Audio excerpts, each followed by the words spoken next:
Okay, so we're here today with Ms. Patricia Duncan. She recently put out a book, a defining moment, dealing with the historical movement of Barack Obama, primarily centered in Denver, Colorado, but starting in 2006, his historical rise to the 45th President of the United States. It's a pleasure to be here today. It's a pleasure to be here too, Yeah, thank you very much. So we're going to get right into it. Okay. Okay? So your book starts off in Denver in 2006. Barack Obama is still kind of relatively unknown. Right. Those who are truly into politics know him. Those who are even on the periphery a little bit knew about his speech at the previous Democratic National Convention. But why was it important for you to start off your book in terms of the narrative, in terms of photography with him in that moment? Well, in 2006, I worked for a black newspaper called the Denver Urban Spectrum, and it was my assignment to go out and to photograph once junior citizen, Senator Barack Obama, and a gentleman by the name of Ed Perlman, who was running for U.S. Congress, and that's why he was in Denver. Okay. And so, then taking all the pictures, I said, okay, let me just take a moment and listen to this man that I knew nothing about. I didn't, Barack Obama, who was that? Yep. I was pleasantly surprised. And I said to myself at that time that if he ran for president of the United States, I was there from day one. Wow. So I have been supporting him since I took those pictures in October. Okay, so there was something in that moment. There was just something in that moment. It was just something in his conversation, in his speech that showed me he was authentic, showed me he was genuine, that he really wasn't a normal, quote unquote, politician. Gotcha, for sure. Now let's jump then that's October, let's get to August 2008, all right? I guess it's appropriate because Michelle Obama has given the introduction speech at the DNC in Colorado at the DNC. And she just gave her speech last night, right, in her support of Hillary Clinton running for the 45th President of the United States.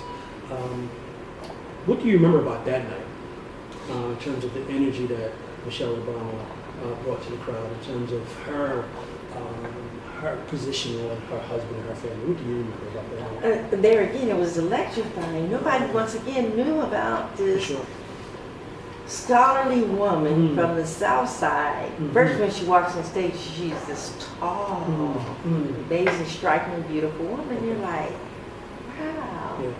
And then for her to talk, and so eloquently, but with a lot of expression, it was like, what is he going to do? If this is how she feels right now, and he hasn't even won the presidency. What is they going to be like in the White House? So it was just, I can't even describe to you that night. And trying to take the pictures. Once again, I had to just stop taking the pictures and absorb it. Gotcha. Really get into the moment that this is possible. It could be the first black woman personally. That's pretty powerful. And you have some pictures also of a young now, but Sasha Marie as well. What was it like to kind of capture those moments, to see these two also young black girls standing next to their mother on stage? Because for a lot of us, again, this was the first time that we had seen them even on a national stage. So you see these three black women or young ladies as woman, mother, and child that she had just spoke about as well, right? What was it like to see these two young girls come out to their mother and they're holding their hands and they're pointing around? That had to be something as well. Yeah, but there again, you see that they're everyday little black girls that were living the life of little girls. Yes. Never would they probably imagine, of course, his wife probably never imagined that they would be maybe thrown in the thrust of being in the White House. But you could just see the love for daddy. I mean, I have two daughters, and daughters are all about their dads. And that's what those two girls were about. It was all about their dads. So, I mean, all you could hear through the crowd. I mean, this is 8 years ago. I said, they're so beautiful. Once again, I had to put the camera down and just absorb the moment, especially when they were waving to their dad.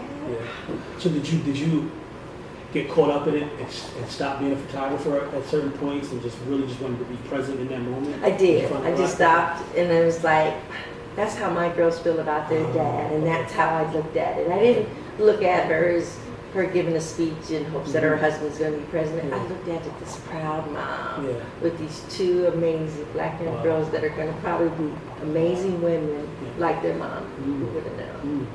So then 3 days later, we talk about the energy of Michelle, and we just mentioned that, and the daughter's out. 3 days later, Obama then comes out and accepts the nomination. Did you put your camera down again? Was it hard for you to, I mean, this is what everyone's waiting for. This is the build-up. We knew he was going to get the nomination. Was a clear front runner after a while, even in the primaries. Did you feel the same intensity? You know, I did not feel the intensity until they all came out on that stage. And I'm like, oh my goodness. This is actually, we can actually have our first president of the United States. Now I get when I was in rallies taking pictures and people would cry. Now I understand that feeling that it took me a little longer to get, but I get it.